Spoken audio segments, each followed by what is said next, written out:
الذي يصلي عليكم وملائكته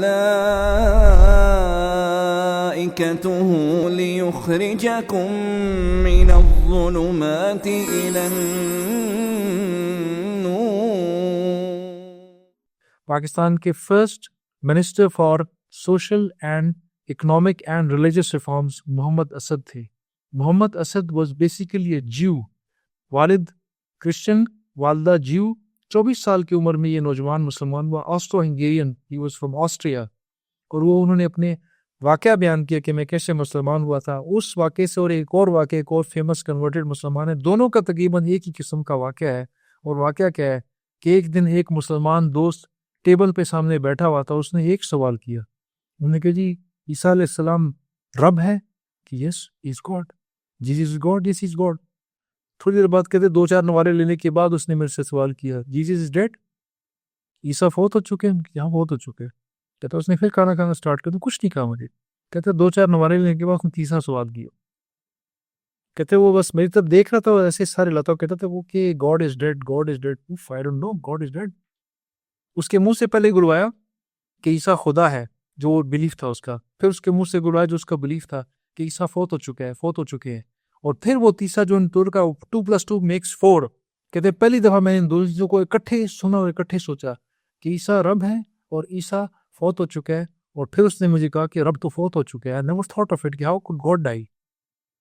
کہتے that was the turning point I changed my religion. آپ کو بعض کو نہیں پتا ہوتا one single sentence changes somebody's life. اور اللہ تعالیٰ بار بار قرآن کے اندر ارشاد فرماتے ہیں کہ وَكُنْتُمْ عَلَىٰ شَفَا حُفْرَةٍ مِّنَ النَّارِ. تم تو آگ کے گھڑے کے اوپر بالکل اینڈ پر جا کے کھڑے تھے. اور اللہ تعالیٰ نے اس مخلوق پہ احسان کیا، انہی میں سے ایک نبی بھجوایا اور ان کو مسلمان کیا، نور اسلام سے ان کو مدور کیا. اور وہ آگ کے گھڑے سے نکل کر نہ صرف خود اس سے نکلے اور آخرت کی اور دنیا کی فرد کی طرف گئے، بلکہ لوگوں کے لیے بھی اس طرف لانے کا ذریعہ بنے. تو this is our one of the prime responsibilities جو کہ ہمیں پتہ ہونی چاہیے. اور اس سیرت کی سیشن کا ایک بنیادی مقصد، بہت سارے مقاصد میں سے ایک یہ بھی ہے، we should all be literate enough to convey at least to one more person. کم از کم ایک اور بندے کو اپنے آس پاس، ہمارے آس پاس نان مسلمس کی بھرمار ہے. اور ابھی تو معاملہ اس سے بھی سنگین ہے، ہمارے آس پاس مسلمان دکھنے والے نان مسلمس کی بھرمار ہو چکی ہے، جو کہ ماں باپ جن کے مسلمان ہیں، جن کے نام بھی مسلمانوں والے ہیں. ہلکا سا پورے دیں گے آپ کا یوتھ بڑی پڑی بھی آج کل اس چیز کے اندر.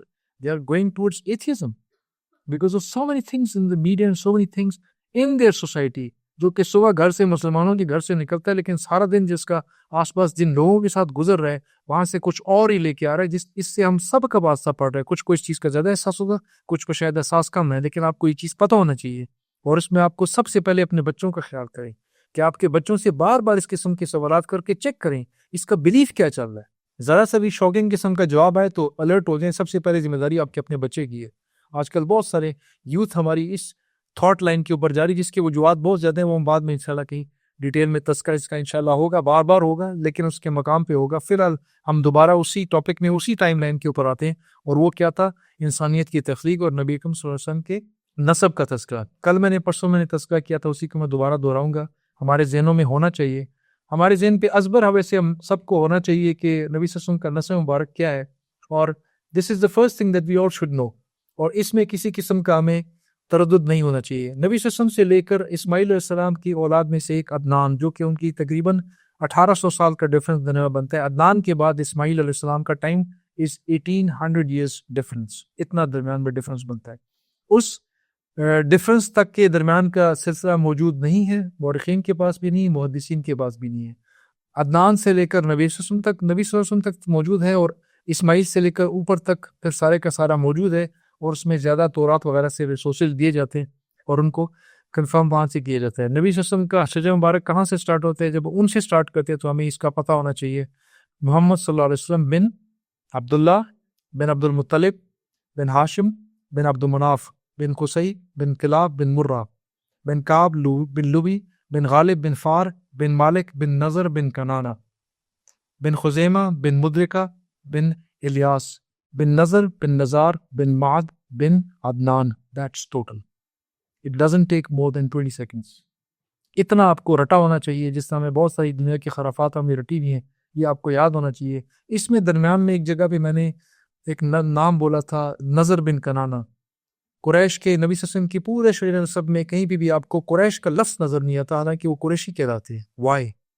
Because one of his elders Nazr بن کنانا. کچھ لوگوں نے اور کا بھی تذکرہ کیا، کسی نے کسی کو کہا، کسی نے کسی کو کہا، لیکن جو زیادہ اتھینٹک سورسز ہیں، جو کہ کنیکٹڈ سورسز ہیں، ان کے مطابق نظر بن کنانا کا نام قریش تھا، لقب قریش تھا. قریش ان دیئر لینگویج، ان کی دانش کے مطابق، چونکہ سمندری علاقے کے پاس رہتے تھے، ریڈ سی چلتے رہے پہ، اس میں انہوں نے غالباً کوئی بہت بڑا بحری جانور جس کو ہم بلو ویل کہہ سکتے ہیں، the biggest of the sea animals, جتنا اب آج تک لوگوں کو پتہ لگا ہے. وہ بلو ویلز کو کبھی کبھی دیکھتے تھے تو اس کی طاقت کو دیکھتے ہوئے وہ کہتے تھے کہ یہ ہمارا جو سردار ہے، جو بڑا طاقتور ہے، ساروں سے متھا مارا ہوا ہے، he is Quraysh for us. That's why this is the way he was named and famed as Quraysh. نظر بن کنانا کو قریش کہا جاتا تھا. عدنان کے بعد آگے جو شجر نسب ہے اس میں عبداللہ بن عباس رضی اللہ تعالیٰ عنہ کی اور ایک عبداللہ بن مسعود رضی اللہ تعالیٰ عنہ کی حدیث سے روایت ہے، اور اس میں تذکرہ یہ ہے کہ نبی اکرم صلی اللہ علیہ وسلم نے یہاں تک اپنا شجر نسب بیان فرمایا، اور اس سے آگے جو حدیث میں جملہ لکھا ہوا ہے وہ یہ ہے، اس کے بعد سکتا، وہاں پہ انہوں نے خاموشی فرمائی، اور انہوں نے فرمایا وقالا، اور فرمایا کذب النسابون. اس کے بعد جو بیان ہوتا ہے، یہ نسب بیان کرنے والوں نے، یہ جو لینیالوجی بیان کر رہے، انہوں نے جھوٹ کہا. اس پہ جن لوگوں نے بحث کی ہے ان میں سے کچھ کا، اکثر کا خیال ہے کہ یہ عبداللہ بن مسعود کے اپنے الفاظ ہیں، نبی صلی اللہ علیہ وسلم کے الفاظ نہیں ہیں.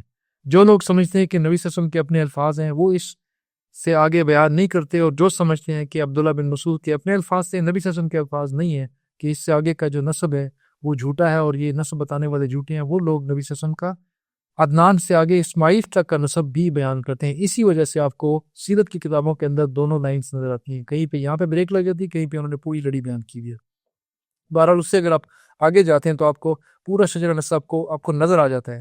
اس کا میں ہلکا سا آپ کے سامنے بیان کر دوں، بیکاز اس کا تذکرہ شاید دوبارہ بعد میں نہیں ہو سکے گا، اور اس کے بعد ہم صرف ان افراد کے چیدہ افراد کا تذکرہ سٹارٹ ہوگا، پہلے آدم علیہ السلام کا، پھر ابراہیم علیہ السلام کا، اور پھر اسماعیل علیہ السلام کا، پھر درمیان میں قصی، اور اس کے بعد ہلکا سا عبد المناف کا، اور پھر ہاشم کا، اور پھر عبد المطلب، اور اس کے بعد نبی صلی اللہ علیہ وسلم کے والد جناب عبداللہ کا تذکرہ ہوگا. درمیان کی لڑیوں کو ہم بالکل نہیں چھیڑیں گے، بیکاز ان کے ساتھ ہمارا زیادہ کنسرن سیرت کی لرننگ، جن پہ ہمارا عقیدہ اور جن پہ ہمارا عمل کا تعلق ہے. میں اس چیز کو دوبارہ اس لیے بیان کروں کہ جس پہ ہمارے عقیدے عمل کا تعلق ہے اس کو بیان کریں گے. ہمارا focus of study, focus of learning ایک گریٹر سٹیج تک، استاد کے سٹیج سے پہلے تمام کام سارے طالب علم میں دو چیزوں پہ ہونا چاہیے.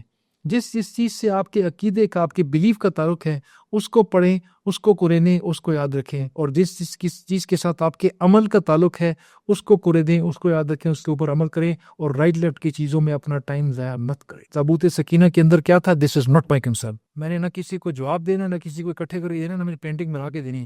میں میرے رب نے پوچھنا ہے کہ تابوت سکینہ میں کیا پڑا ہوا تھا. Let's not waste time in these things. جوتا کس کلر کا تھا، یہ کس کلر کا تھا، سم تھنگ ایلس. ہمیں یہ پتہ ہونا چاہیے، سب سے پہلے ہمیں یہ پتہ ہونا چاہیے کہ نبی صلی اللہ علیہ وسلم کے احکامات کیا تھے، خواہشات کیا تھی، کیا اچھا تھا، کیا برا تھا، کس کو برا سمجھتے تھے، کس کو اچھا سمجھتے تھے. اور نبی صلی اللہ علیہ وسلم نے جہاں جہاں پہ فرمایا کہ یہ تمہاری سوچ، تمہارا ایمان، تمہارا عقیدہ ہونا چاہیے، وہ ہمیں ازبر ہونا چاہیے، رٹا لگا ہونا چاہیے، بجائے اس کے کہ ہمیں اس بنیادی چیز کو پتہ نہ ہو. ہمیں یہ پتہ نہ ہو کہ زندگی میں ہمارے بیلیف کے اندر خیر اور شر کا رب کی طرف سے ہونا کتنا امپورٹنٹ ہے. اور میں تابوت سکینہ کے ڈیزائن کو لوگوں کو بیان کرتا ہوں، I'll be a stupid man around. تو ہمیں فوکس آف اسٹڈی، جب بھی آپ جا کے واپس بیٹھ کے کتاب پڑھتے ہیں، سیرت کو پڑھتے ہیں، تاریخ کو پڑھتے ہیں، please I will request you one thing, دو چیزوں پہ فوکس کریں. کتابیں بڑی لمبی چوڑی ہیں، 5-10 والیوم لوگوں نے لکھے ہوئے ہیں. آپ نے کیا پڑھنا ہے ایز اے اسٹوڈنٹ؟ وہ استاد تھے، مفسر تھے، مورخ تھے، ہم اسٹوڈنٹس ہیں. فوکس رکھیں دو چیزوں پہ، جس چیز کے میرا عمل ہے، متاثر ہو رہا ہے، میں نے سیکھنا ہے، عمل کرنا ہے، اور جس چیز سے میرے عقیدے ایمان کا تعلق ہے اس کے فوکس رکھیں. باقی چیزوں کو فلٹر کر کے آگے چلتے ہیں.